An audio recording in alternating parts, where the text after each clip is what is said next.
This video is part of the Amplify ETFs second quarter review. Recently, Amplify launched DTOX, the Amplify Cleaner Living ETF. Tematica Research powers the index behind DTOX, and in this video, I have the opportunity to interview some of the thought leaders from Tematica Research about the index. So Lenore, tell us a little bit about the investment thesis behind DTOX. So DTOX is an ETF from Amplify, and we're Tematica Research. And what we've done is create an index. It's a cleaner living index. And that index is then used for the exchange traded fund DTOX. And the cleaner living investment theme is something you can see everywhere. And that's how we came up with it, because what we look for are these massive trends occurring that are pretty much ubiquitous. And one of the ways that we know we're on to something is based on the way that we look at the economy.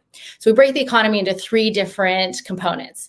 There's the household, right? Consumers. There's the corporate side, businesses, and then there's government. When we see two out of those three moving in the same direction, we know we've got something good. When we've got all three of them, now it's something really powerful.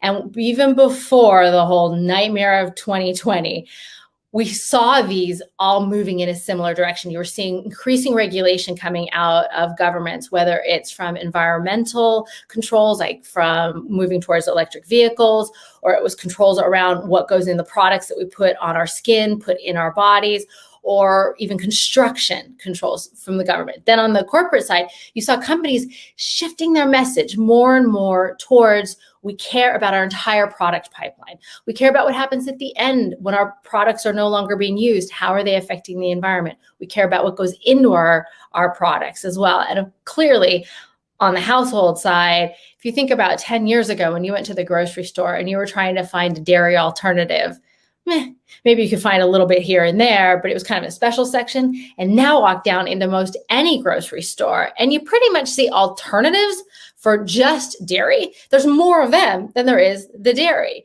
right? Even then head on over to the personal care aisles and you see everything's got like some sort of a leaf on it or something to try and indicate, oh, well, whether they are or they aren't, because this is the thing that everybody wants to say that they are, is better for you inside and out, better for the environment. Sephora has a little label to tell clients that, yes, this is the products in here, the ingredients we've verified.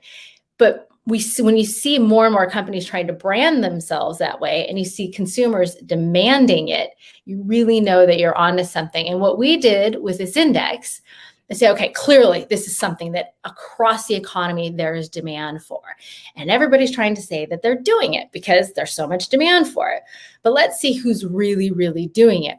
So what this index is about is those companies that derive at least 80% of their revenue from products or services that truly are cleaner.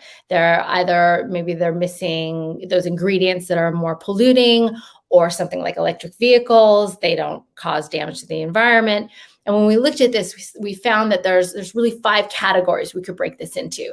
Cleaner food and dining, right? Eating home, eating out, better food.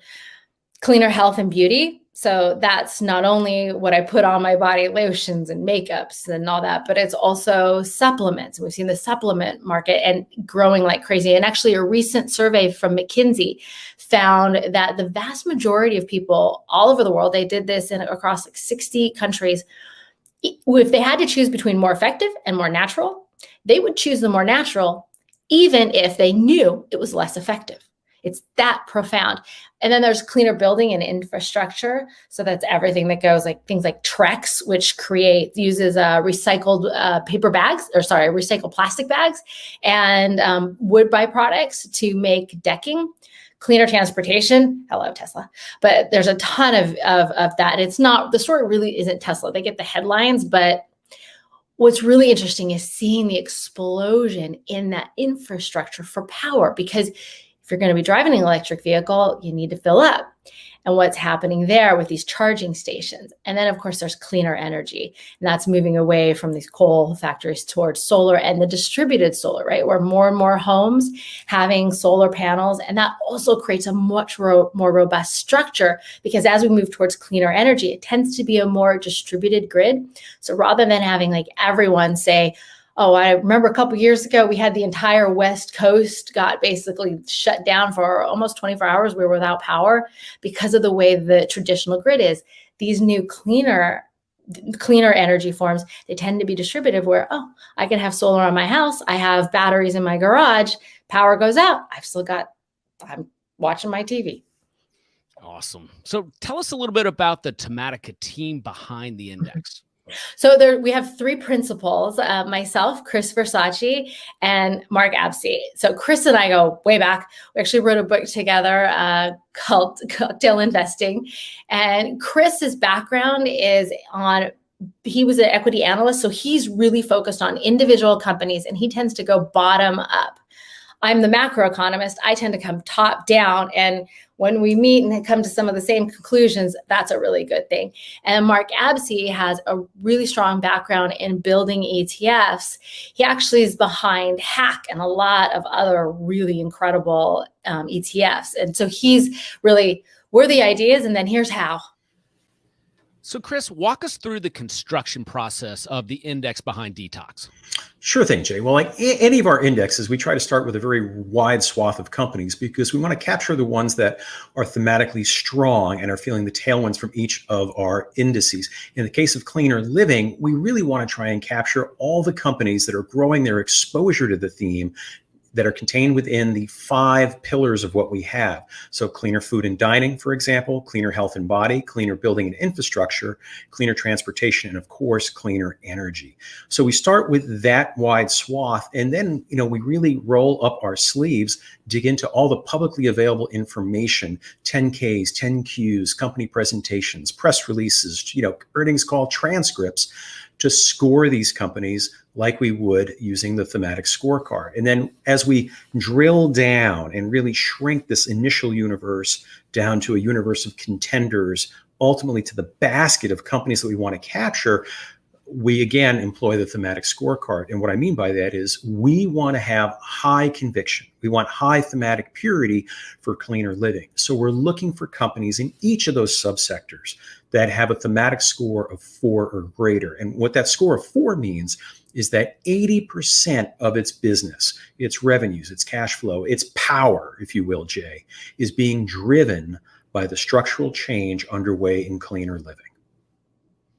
And then, so when you think of that construction process and that score rating, that is a Thematica research scoring system, correct? Oh, absolutely. Yes, that is a proprietary system. It's not like we're taking GICS or some other scoring system. We're actually trying to isolate the companies that have, again, the greatest thematic exposure, in this case, to cleaner living. If we were to rely on some of the other industry classifications, we wouldn't be able to capture that.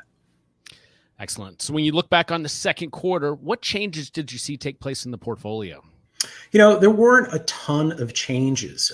We were really trying to capture the companies that were coming public. So for example, Oatly, a newly public company in the oat milk space, a prime contender, if you will, for the cleaner food and dining category, as well as the Honest Company, which really falls more into the cleaner health and beauty aspect of things. So it was identifying those types of companies that were newly public. And Jay, I think it speaks to the very nature of the product that we have seen a number of companies become public over the last several quarters. Even if we go back a little further than that, for example, Beyond Meat was a company that wasn't around 10 years ago, let alone 5 years ago.